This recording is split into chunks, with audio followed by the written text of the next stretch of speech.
Hey, how's it going, guys? Mr. Boss for the win here, and in today's Grand Theft Auto 5 video, I'm going to be talking to you guys about 10 things I think are missing from GTA 5. So don't get this confused with the 25 things that were removed from GTA 5, where there might be a little bit of overlap in that video. This is going to be more of like my wish list and pointing out things that I wish GTA 5 actually had. So with out of the way, let's not waste any more time and let's jump straight into it. The number one spot today, and this of course is in no particular order, we have Franklin's death. So I really like Franklin as a character, but I did find it weird that there was no option for him to die at the end of the game, especially because his two counterparts, Michael and Trevor, could be killed at the end of the game.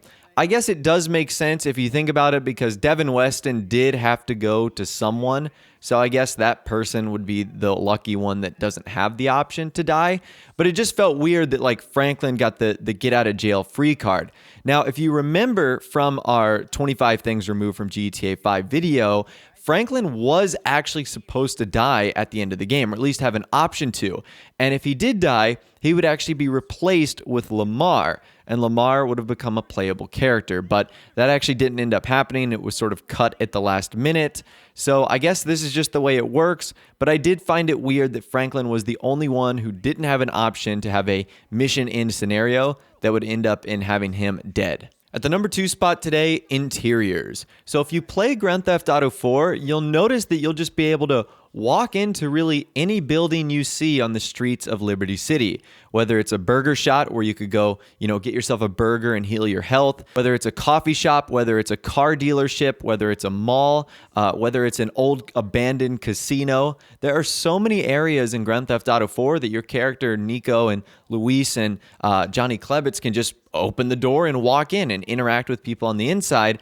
And that seems to be the exact opposite of GTA 5. There's a lot of interiors that were built in for cutscenes and single player and sort of missions and stuff like that. But in free mode, all of them seem to be completely removed. Like, for example, the Life Invader building. You can go in there during a mission, but afterwards you can't go back inside. I think it would be fun to be able to just freely be able to go back inside and hang out there. That'd be pretty cool. And that's just one example. There's a lot of other interiors that we haven't even talked about, like the Bahama Mamas nightclub, for example. That's just one that Rockstar built out that we haven't used. The Split Sides West Comedy Club, we don't get to use that. Tequila La, we don't use that outside of missions. So having interiors in free mode is something I seriously think is missing from GTA 5's core free mode experience. Number 3, this one's kind of obvious, but single player DLC.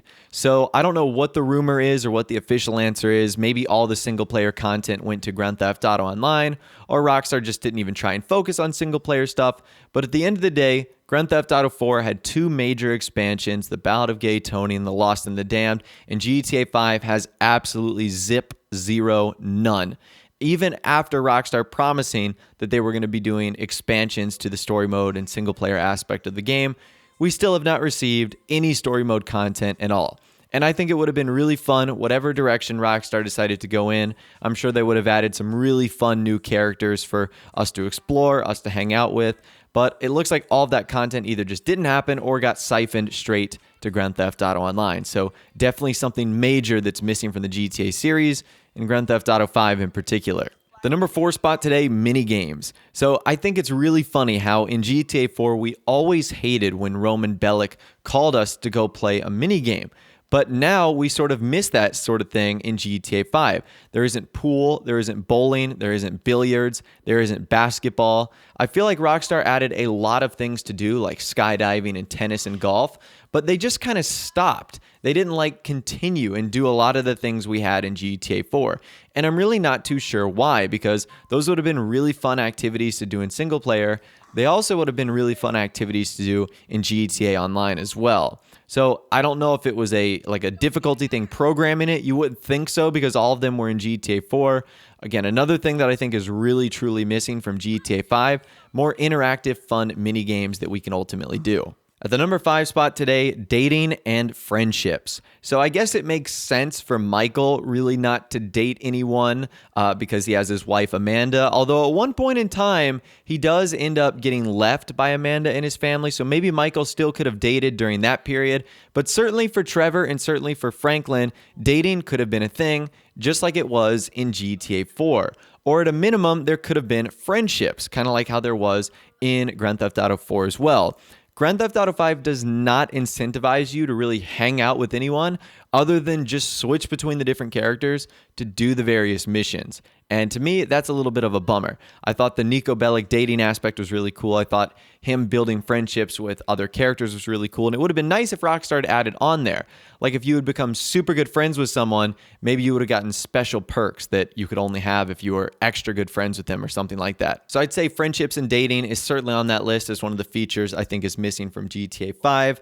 The number 6 spot today, realistic police. So I feel like police took a step back in GTA 5 as compared to Grand Theft Auto 4.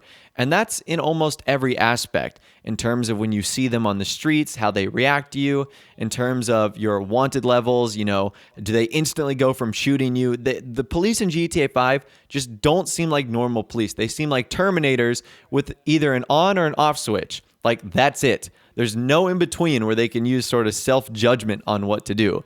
They're either ignoring you or they're shooting you in the face with a shotgun. And like I said, you can break that down into a lot of different elements, like police cars, when you see police vehicles on the street, when you just see police officers walking, the fact that we can't go inside the police station. That, again, goes back to the fact, one of the points we talked about earlier, how the interiors aren't really all that great. So needless to say, having more realistic police in GTA 5 certainly would be a whole lot nicer, and they were way better in my opinion in Grand Theft Auto 4. Another thing GTA 4 did really well is sort of the ability to scale the world vertically. So in Grand Theft Auto 5, unless there's a ladder present, it's really hard to either climb up on buildings or climb up on objects. Our characters just can't do it. GTA 4 had the ability to jump from ledge to ledge, grab on. Not like full-blown Assassin's Creed parkour, but you could almost like shimmy from area to area, like if there was a little ledge you could grab onto. And it definitely made our characters feel a whole lot more realistic, because the way Michael, Trevor, and Franklin are right now is if there's not a staircase or a ladder, there's almost no way to reach something vertically. It's like they try and jump for something and they just run into a wall. So again, the verticality aspect of GTA 4 was amazing, which was perfect with Liberty City. And you even still have sort of that aspect in GTA 5, but the ability for our characters to get vertical is severely limited. The number 8 spot today, realistic NPCs. So very similar to the police, I feel like what's missing in Grand Theft Auto 5 is NPCs that react to what you do in the world. Very similarly to the police, I feel like the NPCs either have an on switch or an off switch. They're either ignoring you or they're coming after you because you accidentally brushed into them when you're walking on like the sidewalk or something like that. They don't seem to be as realistic as they were in Grand Theft Auto 4. They don't seem to have the same reaction to events that occur in the city. They don't seem to be as dynamic. So I'm not sure what Rockstar was trying to go for. Maybe they were trying to just keep the NPCs out of the way. And for the most part, they do a pretty good job of that. But the downside is it kind of leads to a less realistic sort of world. And that's what I feel like happened in GTA 5. The number 9 spot today, and I feel like this one might get the most pushback, and that is driving. So I feel like the driving in GTA 4 was a whole lot more realistic than what we see right now in terms of handling, in terms of characters getting thrown from the car, in terms of NPCs grabbing onto the edge of vehicles and trying to, prevent you from stealing the vehicle that you just took off the road. It almost seems like none of that happens in GTA 5, and the driving is way less realistic. To me, it's a lot more cartoonish, which in its own way is really, really fun. But I do miss that realism from GTA 4 that was so tricky about driving in the hectic and bustling streets of Liberty City. So I would have liked to have seen that return in many different ways. Again, there's a lot of things that GTA 5 did better with the vehicles. Obviously, the amount, the customization. But there are a couple things like handling and the way sort of the world reacts to your car that I feel like other games like GTA 4 did a whole lot better. All right, and at the number 10 spot today, we're going to do character building. So once again, I don't expect GTA 5 to be a full-blown RPG, But what I do think is missing is a feature from San Andreas, the ability to sculpt our characters' bodies. So this doesn't have to be a feature for online because I understand the programming difficulties there.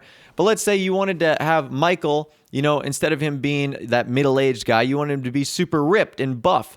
Or let's say you wanted to let Trevor, eat too many burgers and got sort of overweight. That would have been cool too. And I would love to have been able to build up our characters by either lifting weights or swimming or, there's features like that in the game, like strength and stamina, but our characters don't actually reflect that. Michael stays the same, Franklin stays the same, Trevor stays the same no matter what you do or how much you neglect them. So I wish that there was some, changes in our characters. I feel like that would have been really cool. And unfortunately, that seems to be missing from GTA 5 as it was in GTA San Andreas. But anyways, that right there is the top 10 things that I believe are missing from GTA 5. As always, I'd love to hear from you guys in the comments section down below. What do you think is missing from GTA 5 in terms of features or content or maybe something from a previous GTA game? Let me know in the comments section down below. If you did go on to enjoy this video though, a like rating would of course be awesome. And also subscribe to my YouTube channel if you are new. We like daily GTA 5 videos like this. With all the way, guys, like I said, thanks so much for watching. Take care, and I'll see you guys in the next video.